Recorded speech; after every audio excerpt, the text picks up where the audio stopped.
Hello and welcome to Maths with Jacob. This lesson will focus on parts of a circle.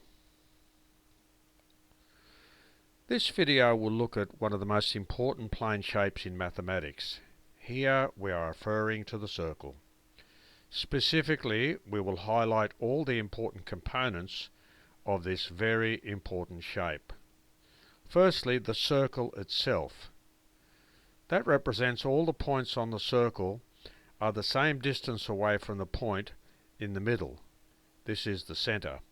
So basically, all these points around here are the points of a circle. And each and every one of those points are exactly the same distance from that point there. And that point is called the center of the circle. Radius. This is the line drawn from the center to the curve. So if we have the letter O, which designates the center, the radius is that line there. A semicircle, as the name implies, this is half a circle. So it only goes around 180 degrees, not the full 360. Chord. This is a line that joins any 2 points on the circle. There it is there. From there to there, for example, that's called a chord. We'll have a look on the next slide what happens when the chord goes through the center. We'll discuss that on the next slide. The sector.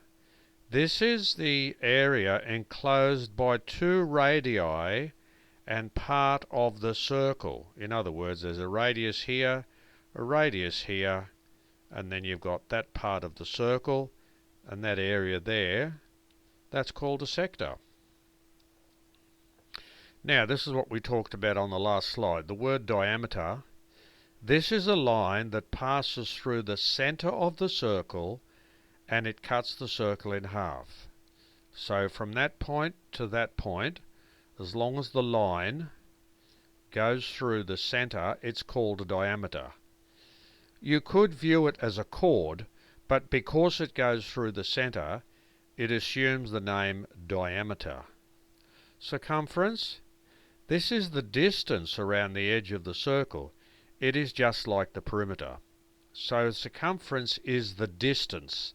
That is the total distance around that curve. Arc. This is a smaller section of the circumference. See there? That's a very small section there, and that's called an arc. Segment. A segment is the area bounded by a chord and an arc. The figure to the right shows a minor segment and a major segment. So that's a minor segment because that's the small area, and that's the major segment because it is the larger area. Tangent. This is a line that touches the circle at only one point. It is perpendicular to the radius. So that line there touches the circle at a single point. And when you join that point there to the center, that angle is 90 degrees. And that's why the tangent is perpendicular to the radius. And we must note, and we probably saw this from the notes that we've just read and the information we've just been given, that the radius is half the diameter. That is really, really important. So the distance from any point on the circle to the center is half of that distance there. So this video has introduced the idea of the circle, and we've seen some very, very important components of the circle, and we'll meet all these components very regularly on our mathematical journey through our schooling because they're so important.